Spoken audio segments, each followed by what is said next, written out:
Hello အားလုံးပဲမင်္ဂလာပါဗျာဒီနေ့မှာကတော့ Mobile Legends နဲ့မှာပတ်ကွီတို့ကင်ဝါမှာပဲဖြစ်ပါတယ်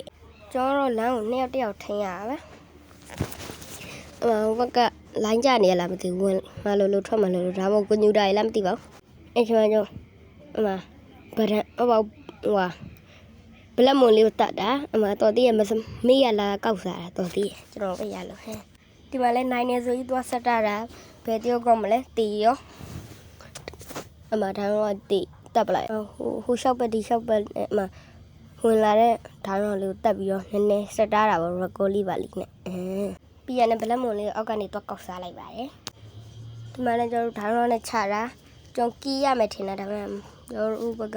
မိပဲရပါပြီးတော့ကျေးဇူးရှင်ဒါတော့နောက်တစ်ဖန်ထပ်တက်ပါတယ်ပြီးတော့မပြောမဆိုနဲ့ကျွန်တော်မေကာတက်ရိုက်ပါတယ်လာတာတဲ့အင်ဂျလာလေးကိုဘလို့တက်ကြလဲကြည့်လိုက်တက်ပြီးတော့ပြန်ထွက်လာတာ flick ကတော့မကုန်ဘူးrecall လေးပါလေးထောက်ပါတယ်တာဝါရဲ့အနေနဲ့မိဟိုတက်ပြီးလိုက်တာကျွန်တော်ပါထပ်တည်ပါတယ်ကျွန်တော်ပါတည်ပါတယ်တာဝါကြည့်လို့ကျေးဇူးhash ဆိုတဲ့မိလေးကိုလိုက်တက်ပါတယ်စတမ်းမိသွားသေးတယ်တက်ပြီးတော့နည်းနည်းပါလေးတွေပါတိုက်တာပေါ့ဗျာတရားနဲ့ကျွန်တော်လဲ login နဲ့ကြော်ကြီးတက်ပြီးတော့ပွဲလေးကိုအန်ခဲ့ပါတယ်โอเคကျွန်တော်င်းနဲ့ကြော်ကြီးတီးဖို့အတွက်လော်ကြီးနဲ့တက်လာပါတယ်ဘလက်မွန်လေးကိုသွားပြီးစလိုက်ပြီတော့အိုလီရိုက်ပါပြီ